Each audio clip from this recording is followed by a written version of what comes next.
एक छोटे से गांव में दो दोस्त रहते थे, आरिफ और सलीम। दोनों बचपन से साथ थे, जैसे दो जान एक शरीर में।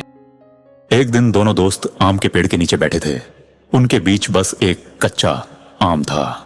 सलीम बोला, आरिफ, इसे बराबर कैसे बांटें? आरिफ मुस्कुराया और बोला, तू बड़ा टुकड़ा खा ले, छोटा मुझे दे दे।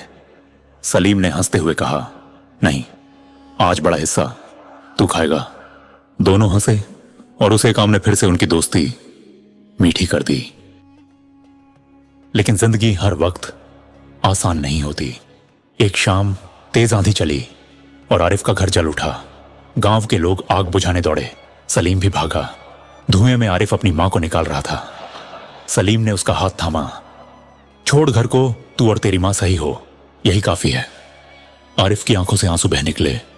सब कुछ खत्म हो गया सलीम। सलीम ने कहा, अब तू मेरे घर चलेगा जब तक तेरा नया घर नहीं बनता। और उस पल उनकी दोस्ती ने अपना असली रूप दिखाया।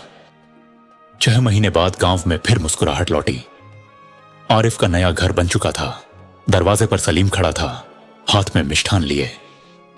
आरिफ बोला, तेरी मदद के बिना यह दिन कभी नहीं आता। सलीम मुस्कुराया, दोस्ती वही जो मुश्किल में साथ दे। आरिफ ने हंसकर कहा, तो आज की चाय मैं पिलाऊंगा।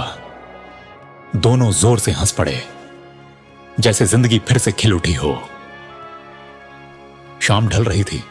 दोनों दोस्त चारपाई पर बैठे आसमान देख रहे थे। आरिफ बोला, जिंदगी ने हमें बहुत कुछ सिखाया है, पर सबसे बड़ा सबक यह कि सच्चा दोस्त कभी साथ नहीं छोड़ता। सलीम मुस्कुराया, सच्ची दोस्ती खून से नहीं, दिल से बनती है। दोनों की हंसी में डूबता सूरज भी मुस्कुराने लगा। जिंदगी ने दिखाया कि दोस्ती वो रिश्ता है जो हर तूफान के बाद भी कायम रहता है।